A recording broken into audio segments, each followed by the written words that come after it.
20% da renda sobre o salário mínimo. Tem mecanismos adicionais que você pode contribuir com uma alíquota menor. O segundo ponto é que a Previdência ela não cobre só benefícios programáveis. A Previdência cobre benefícios de risco, que é o que os atuários estudam, né? E, nesse contexto, a Previdência Social funciona como um seguro social, fornecendo um mecanismo de proteção que o mercado privado não consegue suprir, não consegue prover para as pessoas de baixa renda. Então, com todos os auxílios, auxílio acidente, invalidez, trabalho, uma série de coisas que só a Previdência, inserida na estrutura de proteção social, consegue cumprir. E acho que, de novo, a questão da informação. O governo tem falhado terrivelmente em trazer esse tipo de informação para as pessoas. Acho que é uma falha grave. Até por questão de incentivar a contribuição. Assim, eu já vi mais de um caso, conversando com pessoas de baixa renda, a pessoa falar, mas é difícil, tem que contribuir para a Previdência, tem que ir no banco, pagar o carnê. Não tem, você faz tudo pela internet, é mais fácil, faz no aplicativo do celular. Então, acho que falta essa informação. E aí, só para não deixar de tocar no tema aí da terceirização, eu acho que tem 2 pontos. Acho que, aparentemente, essa mudança ela traz, ou tenta trazer, mecanismos de proteção ao trabalhador em relação aos direitos que ele tem na empresa terceirizada e nos ganhos de especialização que isso possa trazer. Mas, ao mesmo tempo, também coloca fortemente em debate a necessidade da gente discutir de forma integrada todos os mecanismos de proteção social, incluindo a legislação sobre terceirização, a legislação previdenciária e a legislação trabalhista em seu conjunto.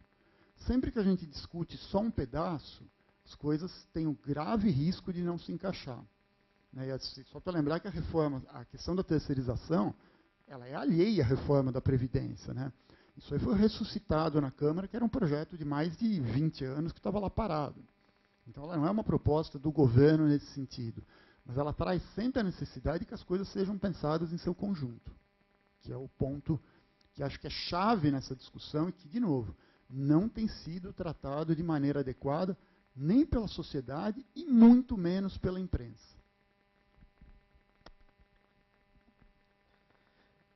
Bom, gente, vamos lá aos poucos. Primeira coisa, eu concordo com o Rogério que o argumento do BPC e dos 15 para 25 podem ser usados para jogar toda a reforma da Previdência fora, mas esse argumento é simétrico, né? Funciona do outro sentido também, né? Que o lado positivo, digamos, da reforma, a universalização de regime próprio e regime geral, pode ser usado para defender uma reforma que traz um monte de coisa potencialmente complicada. Né? Então, enfim, se a gente confiasse que, de fato, mudanças desse tipo, e eu acho que aqui a gente, num debate franco e honesto, a gente conseguiu chegar, talvez, a potencialmente convergência. Se a gente concordasse, todo mundo, que talvez era melhor aumentar de 15 para 25 e voltar à regra anterior do BPC, deixando para as reformas, que tem até um monte de cálculo sobre o impacto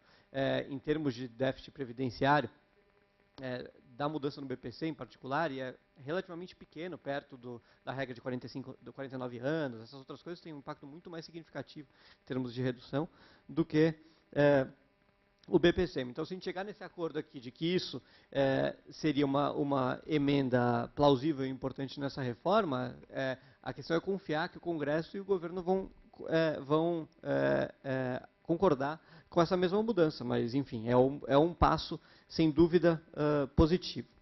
Deixa eu falar de um par de coisas que foram levantadas. Eu sei que a pergunta é terceirização e informalidade, mas essa foi, digamos, o assunto principal que eu discuti nos meus 15 minutos anteriores. Né? A informalidade vai pegar justamente quem se aposenta por idade, que vai ficar mais difícil por causa dos 25, e a terceirização tende a aumentar a informalidade. Enfim. Mas depois a gente volta a essa questão. Só a questão da expectativa de sobrevida, como cálculo calculado implicitamente pelo tempo do benefício. Esse dado eu peguei de um estudo conjunto da ANFIP, da Associação dos Fiscais, do DIEESE e do professor Eduardo Faiani. Eventualmente ele não é o mais preciso, enfim, acho interessante a gente tentar justamente aprofundar esse debate. Seria muito bom se a gente conseguisse expectativa de sobrevida de fato por decil da população, esse tipo de coisa, mas a gente não tem esse tipo de dado, então a gente tem que ficar fazendo estimativa. Mas o dado relevante que vem junto com esse é que 84%, eu sei que não é o ponto que você levantou, mas é um ponto paralelo, 84% dos benefícios são cessados por morte. Então, também, o dado não é viesado porque as pessoas, de repente, conseguem outra fonte de renda e param de receber. Mas, enfim, então esse é um debate que a gente pode fazer. Os 25 anos de contribuição, o Luiz Eduardo voltou a esse assunto, que isso já foi feito no passado, ao aumento de 5 para 15. A minha pergunta é a seguinte, tem dois sentidos. Por que a gente vai mexer em algo que coloca em risco a aposentadoria dos mais de baixo? Se toda a tônica da apresentação do Rogério, a tônica do texto do Mansueto do Marcos Mendes no jornal, há uns 10 dias atrás, se toda a tônica do governo para ganhar a guerra de comunicação é que é uma reforma para resolver um dos principais problemas do Brasil, que é o problema da desigualdade, por que não focar só em cima? E manter os 15 anos. Né? Por que correr esse risco de ter um sacrifício grande? A gente teve essa formalização elevada no último período, caiu de 40% para 30% a informalidade. Nada garante que isso se manterá. O mercado de trabalho está derretendo a velocidade assustadora e só com uma perspectiva de retomada do crescimento razoável a gente pode ter alguma esperança de que o ganho de formalização vai se manter. Ou seja, a gente pode voltar a ter um aumento da informalidade que vai tornar isso complicado de novo. A terceirização, eu sei que não é proposta junto com a reforma da Previdência, mas enfim, foi sancionada pelo mesmo presidente que está propondo a reforma da Previdência. A terceirização, a meu ver, corre um risco relevante, ou traz um risco relevante de aumento de informalidade, seja só por dificuldade de fiscalização, né, e que tem algumas garantias e que alguns direitos são preservados. Acho que o principal argumento que complica essa afirmação é que você teve uma proposta de regulamentação da terceirização para a atividade fim, que foi construída em amplo debate com todas as centrais sindicais, um debate muito difícil e complicado no ano passado, e de repente o governo aprovou a outra, que não tinha nenhuma dessas garantias que foram colocadas na proposta que estava no Senado. Aprovou a da Câmara e sancionou a da Câmara. Então, enfim, acho que a gente aumentar para 25 anos, ainda que a gente tenha feito isso no passado, não tenha sido tão grave, acho que vale essa avaliação. Não sei quantos dos 4 milhões de pessoas que recebem BPC talvez poderiam estar na Previdência, se não fosse esse aumento dos 5 para 15, mas enfim. E hoje eles não têm problema de estar no BPC em vez da Previdência, mas terão se o BPC não for mais vinculado ao salário mínimo e for 5 anos depois. Todas essas questões, enfim, colocam problemas relevantes e, de novo, reforço, por que focar um aspecto tão importante no andar de baixo? Foca no andar de cima. A questão do servidor é um outro ponto relevante. Isso eu posso falar tranquilamente, porque o meu teto de aposentadoria vai ser o teto do INSS. O Luiz Eduardo sabe melhor do que eu, não sei quando foi a data, mas desde que o governo do Estado aprovou a SPPREV, eu já estou na regra que funciona desde 2003, que funciona para o governo federal desde 2013 ou 2015, com a FUNPRESP, né? Enfim, então, em vários estados, em alguns municípios e no governo federal, você tem um estoque, é verdade, de servidores que entraram antes dessas mudanças de regra que ainda ganham fora do teto do regime geral. Mas tem vários servidores que já entraram depois e recebem pelo teto, é o meu caso. O teto da minha aposentadoria vai ser o teto do INSS com a previdência complementar, financiada em parte pelo governo. Né? Então, essa mudança dos servidores, de fato, pode ser relevante, mas uma parte grande dela foi feita. Né? E tanto que o governo está tentando impor é que vários estados e municípios grandes que não a fizeram, façam agora obrigatoriamente. E ao recuar, como o Luiz Eduardo falou, por pressão e tirar isso, o ganho mais relevante de universalização de regime geral e regime próprio está sendo jogado de fora. Bom, só falar uma última coisa sobre orçamento que eu não falei, porque não deu tempo no outro momento. Um ponto que acho que é importante sobre crise fiscal e a situação em que a gente está e que coloca a urgência da reforma da Previdência é um pouco o diagnóstico da situação fiscal que a gente vive no país, né? Tem uma crença muito difundida de que a gente entrou numa crise fiscal muito profunda porque houve aumento desenfreado de gastos do governo desde 2011, principalmente no primeiro governo de Dilma Rousseff. Foi uma gastança sem controle, escondida por contabilidade criativa, que nos colocou nessa situação atual. Eu tenho 1 zilhão de críticas à política econômica do primeiro mandato da Dilma. Acho que teve problemas gravíssimos. Mas tem um dado super importante, de novo, do Sérgio Gobetti e do Rodrigo Orair, pesquisadores do IPEA, que mostra o seguinte: se você olha a taxa de crescimento real de gastos totais, governo federal, estaduais, municipais e estatais, e taxa de crescimento real da receita total do governo por mandato, desde o segundo mandato do Fernando Henrique, o que a gente vê? A gente vê que os gastos totais cresceram 5% ao ano, em média, no segundo governo do Fernando Henrique, aceleraram um pouco no primeiro governo Lula para 6 e pouco, aceleraram um pouco no segundo governo Lula para 7,6, salvo engano, e desaceleraram para 5% no primeiro governo Dilma. Ou seja, a taxa de crescimento real, que vai para zero agora, né, com o teto, a taxa de crescimento real dos gastos do governo, desde o segundo governo do Fernando Henrique, seguiram essa trajetória, 5, 6 e pouco, 7,5, 5. Teve uma desaceleração forte da taxa de crescimento real dos gastos no primeiro governo Dilma. Por que então o superávit caiu tanto? Por que a gente chegou num déficit primário e na situação fiscal que a gente está agora? Por causa da receita. Você olha para a taxa de crescimento real da receita, ela cresce bastante no segundo mandato do Fernando Henrique, porque tem uma expansão muito relevante da carga tributária. Né? Tem um amigo meu que fala que é o ganho civilizatório do governo Fernando Henrique foi aumentar 8 pontos percentuais da carga tributária. Daí ela cresce relativamente forte nos 2 governos Lula por causa da aceleração do crescimento econômico e da formalização, sem mudança de alíquota, com desoneração, inclusive, por causa da CPMF e outros impostos. Então ela cresce sempre muito próximo da taxa de crescimento do gasto e ela despenca no primeiro governo Dilma. A taxa de crescimento real das receitas totais despenca no primeiro governo Dilma por causa da desaceleração do crescimento econômico, certo? Por causa da queda da velocidade de formalização, por causa do fim do boom das commodities, por causa de erros da política econômica, por um monte de motivos que a economia desacelerou entre 2011 e 2014, a receita parou de crescer junto com o gasto e a gente entrou numa situação fiscal dramática.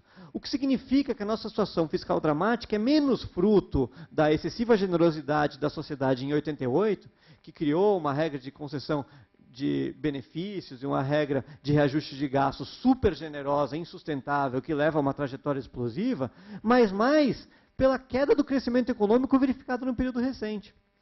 Alguém poderia argumentar, mas a gente não vai recuperar aquele crescimento econômico, a gente tem que adaptar. Tudo bem, argumento plausível, tem que adaptar um aumento de gastos menor, porque a receita não tende a crescer como cresceu naquele momento de auge. Mas é preciso entender isso. E isso coloca uma questão importante, que é o seguinte: tem uma parte do governo, dos defensores das políticas do governo, que acham que regra do teto, reforma previdenciária, terceirização, que essas políticas propostas podem lograr, em alguma medida, recuperar o crescimento econômico.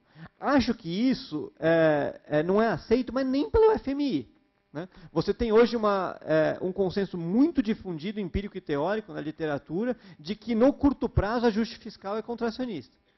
Né? E que mesmo essa sinalização de um ajuste de longo prazo, com regra de transição, pelo seu benefício suposto, do ponto de vista da confiança, não tem capacidade de retomar crescimento no curto prazo. No curto prazo é para baixo, que a economia é puxada pelo corte de gasto. Então, se a gente não colocar na agenda como que a gente vai retomar o crescimento, para além dessa fantasia de que simplesmente resolver as contas do governo supostamente traz crescimento de volta, com as empresas com um nível de capacidade ociosa máximo da série histórica, vão voltar a investir e aumentar a capacidade numa situação como essa. Se a gente não olhar para frente nesse sentido e pensar como que vai retomar o crescimento, a gente não vai recuperar a receita e a gente vai ter descalabro, trajetória explosiva e insustentabilidade fiscal em tudo que é gasto. Na educação, na saúde, na previdência, no que vocês quiserem. Porque a gente está combatendo o sintoma e não a causa do problema. Acho que é isso. Ok, então, o tempo acabou passando do que a gente esperava, a gente tinha organizado. Então eu vou emendar a última pergunta do centro acadêmico junto com uma pergunta de aluno, como tiveram várias perguntas, mas elas já foram contempladas em sua maioria. Enfim, a pergunta do centro acadêmico é a seguinte. No 8 de março, houve movimentação de movimentos das mulheres acerca da reforma da Previdência, que se colocavam contra o fim da diferenciação da idade mínima para a aposentadoria entre homens e mulheres. O que os senhores pensam a respeito? Como a mudança da idade mínima para receber o benefício de prestação continuada afeta as mulheres ocupadas como empregadas domésticas ou faxineiras? Agora eu vou falar da pergunta do aluno. De modo geral, os movimentos sociais são críticos à atual proposta de reforma.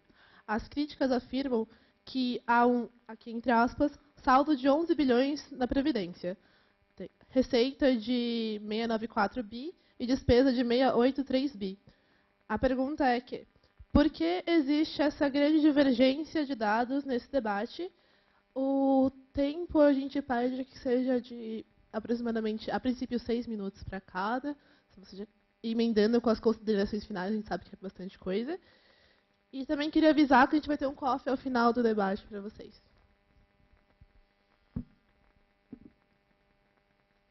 Bom, eu vou tentar responder em 6 minutos, mas vou dizer que é difícil, mas só para... porque, na verdade, acho que tem alguns pontos que eu vou ser obrigado a colocar. Primeiro, que eu acho que a gente vive, sim, uma trajetória de despesa que é insustentável. Se você pegar a despesa primária da União, era 10% do PIB lá na década de 90, foi para 20%. Eu não vejo problema em ter aumentado, mas claramente não vai dar para continuar aumentando a despesa dessa forma. Então, mas o que mais me preocupa em relação à questão fiscal é que a gente está numa situação que a dívida pública está explodindo, infelizmente. A dívida pública estava na casa dos 50% do PIB, em poucos anos ela subiu para 70% do PIB.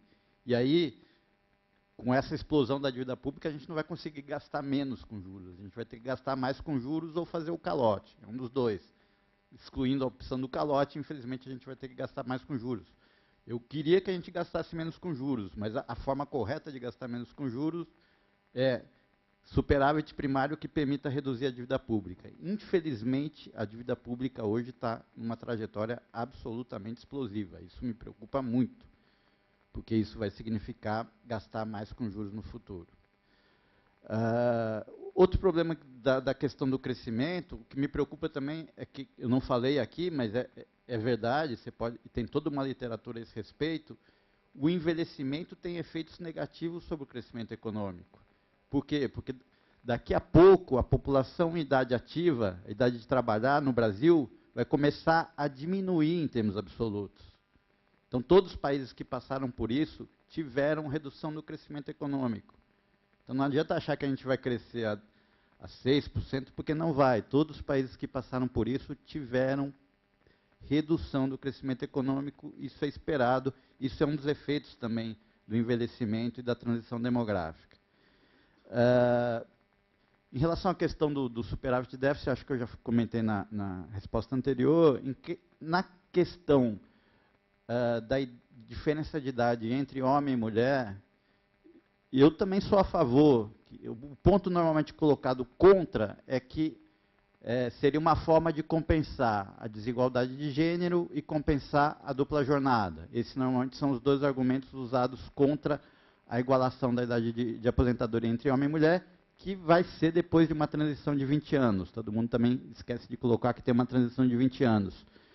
Mas o ponto fundamental que eu coloco para vocês é o seguinte: a diferença de idade de aposentadoria é a melhor forma, a forma mais eficiente de política pública, ou mesmo eficiente, ou mesmo eficaz, para tratar desses dois problemas da desigualdade de gênero e da dupla jornada? Essa é a questão que eu coloco. Não dá para me estender muito profundamente, mas em vários pontos eu acho que não é a melhor forma. Vou dar só um exemplo. Um dos grandes problemas de quem defende isso é que defende isso de uma forma universal, ou seja, não vou manter essa diferença de idade, inclusive para mulheres do regime próprio,